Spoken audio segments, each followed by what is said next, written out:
है मदारी और नाच करे बंदर।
ऐतिहासिक रैली को सफल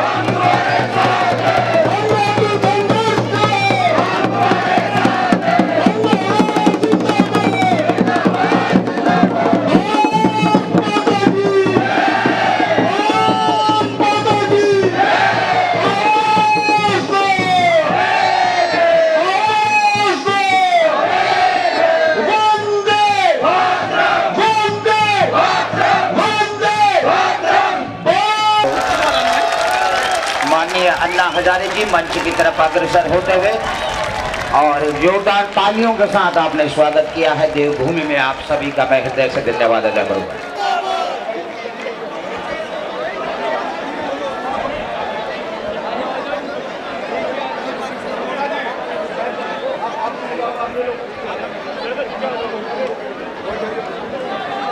हिमांशु अग्रवाल जी अगर मेरी आवाज सुन रहे हैं तो मंच पर आने का कष्ट करेंगे।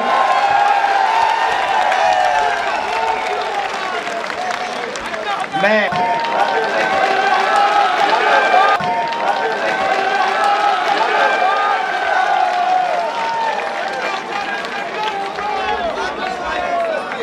श्री हिमांशु अग्रवाल जी को आमंत्रित करूंगा कि सौर उड़ाकर माननीय अन्ना हजारे जी का सम्मान प्रदान करें। श्री साहा जी कीर्तनगर ब्लॉक प्रमुख हैं, वो भी सौर उड़ाकर सम्मानित करेंगे। संतोष भारती जी को कि आज के वक्ता के रूप में आपको अपने विचारों से अवगत कराएं। श्री संतोष भारती जी। अन्ना हजारे आगे बढ़ो, हम तुम्हारे साथ हैं। मेरा ख्याल है आप सबने बहुत सोच समझ के ये नारा लगाया होगा। यहाँ बहुत बड़ी संख्या में माताएं बहनें हैं, बहुत बड़ी संख्या में नौजवान हैं, बुजुर्ग हैं और मैं हैं अन्ना का साथ देने के। देखिए मैं पत्रकार हूँ, मैं राजनेता नहीं हूँ। मैं अखबार में लिखता हूँ, टेलीविज़न पे कभी कभी कुछ बोल देता हूँ, लोगों को अच्छा लगता है, प्यार सुनिए, क्योंकि अन्ना हिंदुस्तान के भविष्य की लड़ाई लड़ने जा रहे हैं। हिंदुस्तान में बेरोजगारी, महंगाई, भ्रष्टाचार, नई व्यवस्था, और नई व्यवस्था किसकी? किसी राजनीतिक दल की नहीं, किसी बीजेपी, किसी कांग्रेस, किसी समाजवादी पार्टी की नहीं। अन्ना आपकी व्यवस्था चाहते हैं, जनता का शासन चाहते हैं। कैसे चाहते हैं वो अन्ना आपको बताएंगे, उसे ध्यान से सुनिए। और अपने जैसे 20 लोगों को, अगर आप पढ़ती हैं या पढ़ाती हैं या आप घर में हैं, आप अपनी जैसी 20 महिलाओं को बतलाइए अन्ना से आप क्या सुन के आई हैं। और जो दोस्त यहाँ पर हैं, जो बुजुर्गवार हैं, उनसे भी मेरी हाथ जोड़ की प्रार्थना है, अच्छी तरह ध्यान से सुनिए और उनको बतलाइए कि आपने अन्ना से क्या सुना। कम से कम 20 लोगों को अन्ना का संदेश देने का संकल्प लीजिए। अभी बारिश आ रहा है। सबसे पहले यहाँ संयोजन कमेटी, संयोजन समिति और यहाँ के युवकों को मैं जोश देकर, और 75 साल में मैं भी युवक बन गया अभी लड़ने के लिए। अभी लड़ते रहूंगा, शरीर में प्राण है तब तक। क्यों?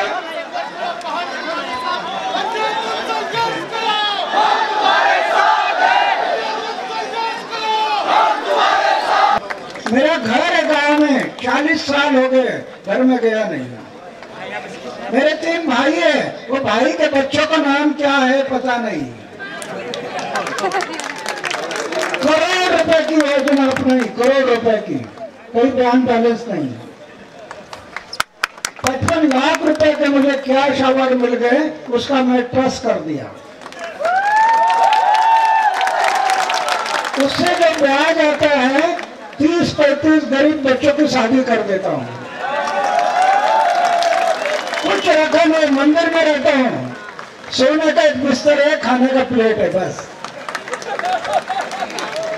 लेकिन मैं आज अनुभव करता हूँ, मैं सिर्फ शादी किया नहीं, लेकिन मेरा परिवार छूटा नहीं।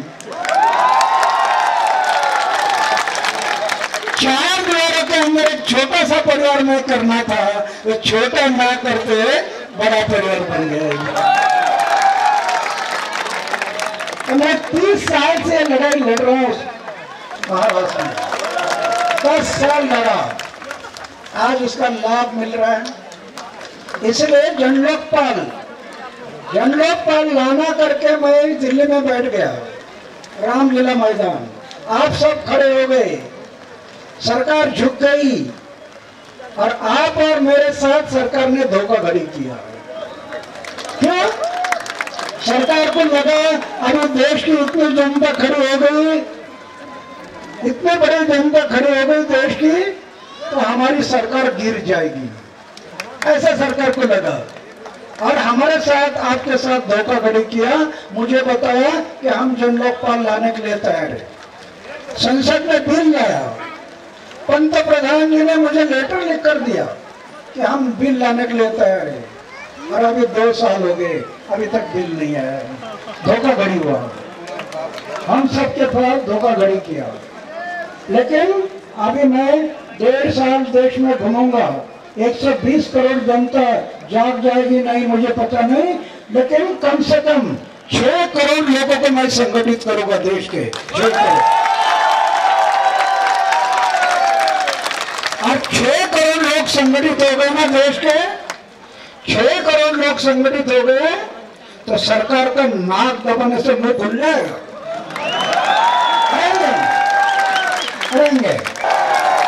करना पड़ेगा, जनलोकपाल लाना पड़ेगा सरकार को।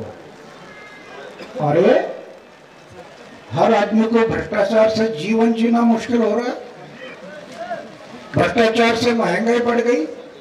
ये एयर कंडीशन में बैठने वाले को क्या तकलीफ का पता है, संवेदनशीलता खत्म हो गई उनकी, कि गरीब लोगों को कितना तकलीफ हो रहा है।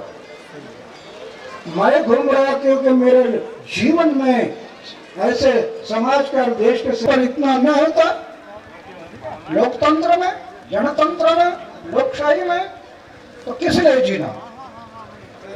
तो मैं सोचा आत्महत्या करना, लेकिन एक स्वामी विवेकानंद की किताब हाथ में आई, फिर से प्रेरणा मिली और फिर से तय किया, नहीं आत्महत्या करके मरूंगा नहीं, मरूंगा उस रास्ते से समाज की सेवा और देश की सेवा करते करते मरूंगा, इनके विरोध में नहीं मरूंगा।